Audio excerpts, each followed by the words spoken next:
In this video, I'm going to attempt to show you how to use the Sound FFT in the DT6 in order to be able to both listen to and watch a sweeping waveform FFT of your data. So the first thing you want to do is navigate to the section of data you want to look at. So in this case, I'm going to pick the outboard of the motor, and then you just want to go ahead and hit this Sound FFT button. When you press that, you'll be popped up with the Sound FFT module. On one tab, we have the Sound FFT, and on the other tab, we have the Cursor FFT. So I'll go ahead and show the cursor one because that's a little bit easier. So we'll toggle the cursor one. The way the cursor one works is whatever waveform you have here, this is the FFT you get. So basically, you can zoom in up here, and it'll show you the FFT of this region of the waveform, wherever it happens to be. So you can show the entire waveform and have that be the FFT, or you can zoom in on a lower portion and this will be that FFT, and then you can use this scroll bar here to sweep across in the time domain up here and see the corresponding FFT down here. This is useful because you can use it to find transients and to see what frequencies the transient specifically has without taking into account the entire frequency range from the whole long duration waveform. It can also be useful for very short response times, especially in a bump test or something. You can very quickly zoom in on just a specific region to see the response. Or even a coast down or run up test, you can zoom in on a low region and then sweep up as the frequency increases. And so here we can see the FFT increasing as we're going along in time. And then over here we just have the regular toggles on and off. So if we switch over to the Sound FFT, we can toggle on that. Just to quickly mention, here's where you convert between Hertz and CPM. I'll go ahead and leave it in Hertz right now. Then up here we have two boxes. We have the played file and the view file. The played file is what is going to be outputted through the audio of whatever device you have set up as your default sound in your tablet or your computer. The viewed FFT is whatever is going to show up on here.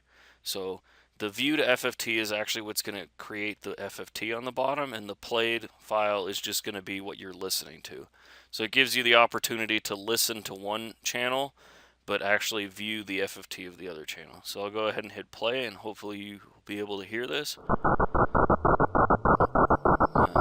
We can see as we go along in the time waveform, we're sweeping up in frequency. This corresponds to a run-up test, and we can see this region right here has a resonance because there's a kind of a sharp drop-off in amplitude right here at 900 and right here at 350, so there's likely a resonance in here.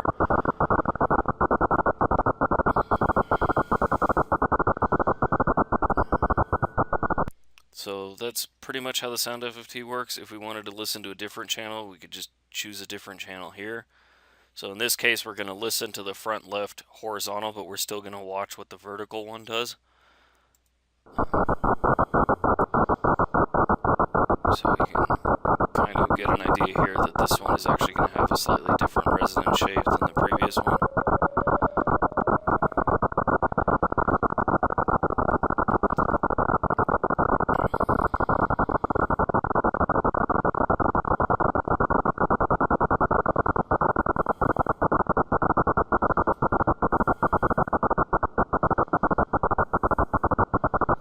So I hope you were able to hear that. I hope you can.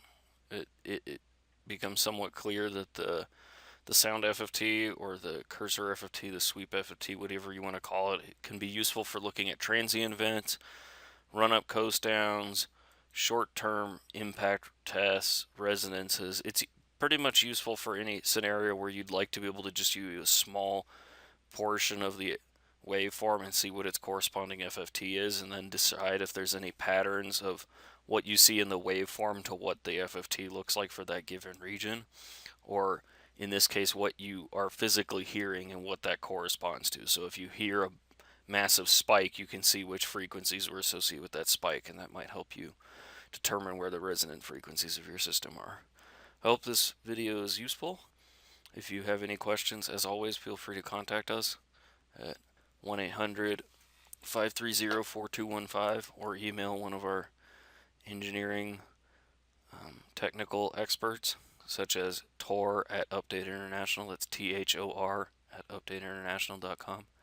Thank you, and I hope you have a good rest of your day.